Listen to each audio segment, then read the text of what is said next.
So today I went surfing, and the surf report video is being uploaded right now because I recorded on my phone. And if you watch it, you will get to know that I kind of got hurt today because I recently got a new surfboard, and it's a used surfboard, and it's pretty banged up. But the specifically banged up part about it is the fin. The fin of the surfboard has a lot of it's very sawtoothy kind of thing, right? It has a lot of erosion. So as I was just kind of feeling the surfboard, I felt like, ooh, this is kind of sharp, right? So I had like a bad feeling about it.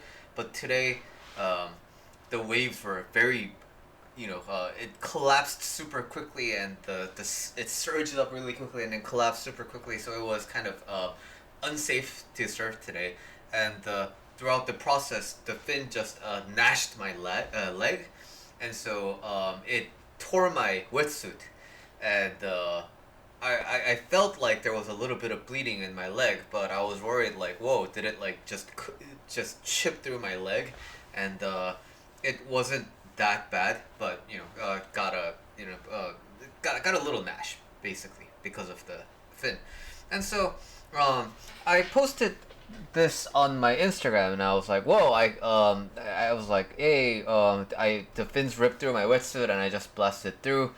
Today was kind of an unforgiving day, and then I got a message from somebody, and the message said, "LOL, very minor. I've seen fins go down to the muscle, right?" And so that is what I want to talk about in this video. So we every once in a while we get, especially in the era of text-based messaging, context is kind of hard to communicate, and the communication has a lot of nuance, right? So the things that I say, the wisdom that I offer you, right? So for example, like you have a problem with the discipline or whatever, right? And now if I'm communicating to you in this kind of a video format, then I can kind of contextualize it, right? So I can tell you, so inside of you there's this head that does all the logical thinking, and inside of you there's this heart that does the emotional kind of a feeling experience kind of a thing, right? And so while your head thinks it wants discipline, you may actually not be wanting discipline, and I can tap on my heart.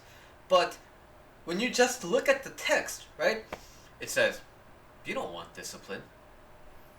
And that can look very harsh, right? So that's why my videos tend to be more concise and my writings tend to be more expansive, because I want to communicate, effectively, depending on the medium.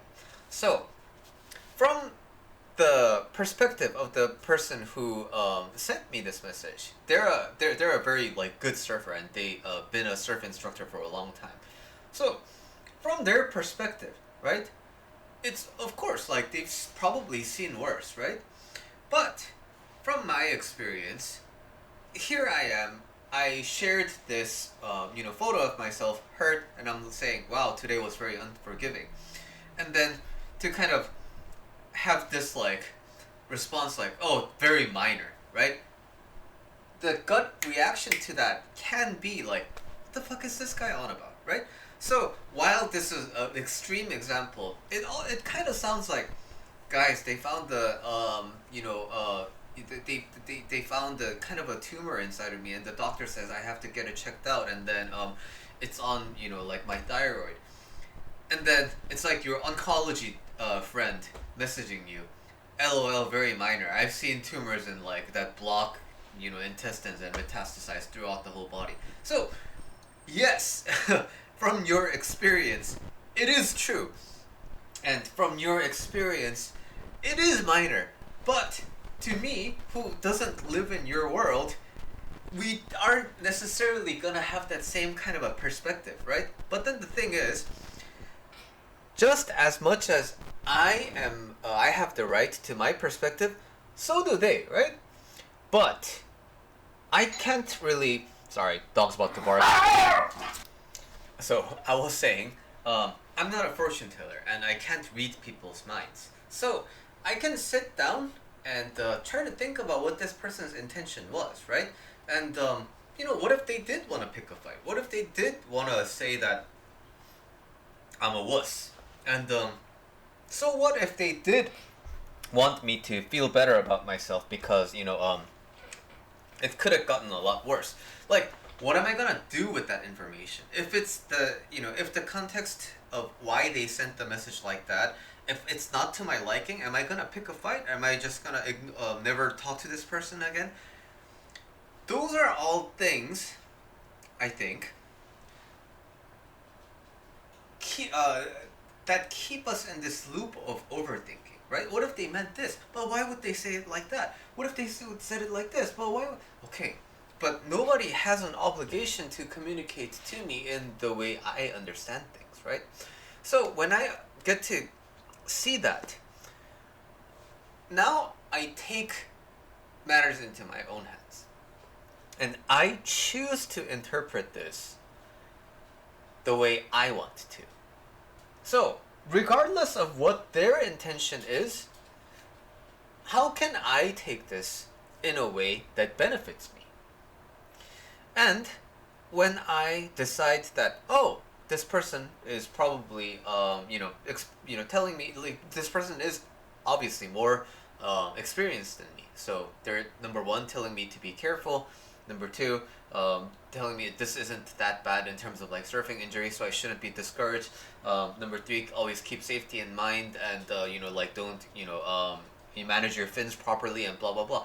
When I think these things, right, these are all things that help me, and when I look at the world as a more helpful place, and when I look at people like they're allies of mine, that inner experience is so much more pleasant compared to looking at the world as a hostile place and looking at people as my potential enemies. Now, but the urge, right? The natural urge that we have in terms of reacting to other people, that gets in the way. And we think that whatever reaction we have is valid. And of course, I'm not arguing that it's not valid, but what I'm saying is, if you can truly have at least one experience where you choose an intentional experience rather than the gut reaction, you will for the first time get to understand, oh, this actually feels better, right? In order for people to let go of suffering, they need to know that they are suffering. But many of us are very tightly bound inside of our brains, and we think this is the way it's supposed to be. And when we think that, and our inherent thoughts cause us a lot of suffering, we think the world is a problem, right? So for example, if you think that because you're 6 foot below, because you have a receding hairline, because you're not conventionally attractive, you're fucked in your dating life and you're gonna die alone, like, then it's like a belief system that feels so obvious and true to you, right? There's so many evidences of that, and so how can you not accept that this is the absolute truth? And when you get tunnel visioned into that kind of a belief system, it's it just feels so bogus to believe in anything else, but at the same time it feels bad, right? So having this kind of a tunnel vision and that makes you feel bad is largely like, if you can, it's gonna be hard to let go of that. But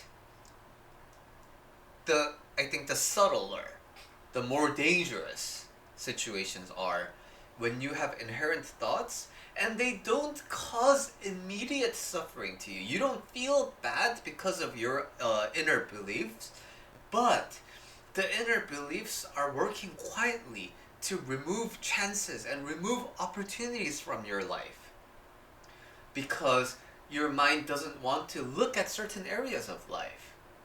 And this is more dangerous because you're not suffering, you don't really get the chance to evaluate, is this a helpful belief for me or not? So this is why it's so important when we do suffer because of our inherent beliefs, when we do suffer because of our inherent kind of like automatic reactions, if we can alchemize, if we can use that as an opportunity to pick an intentional belief that makes us feel better, it will significantly help you notice the difference between suffering and not suffering. And when you can do that for more immediately presented topics, then what's going to happen over time is you're going to be in a calm state, but you're going to feel this gentle feeling of discomfort and suffering. And then at that point, you're going to be able to have the calmness to navigate through that inner belief system. And then you let go of those more dangerous unconscious beliefs.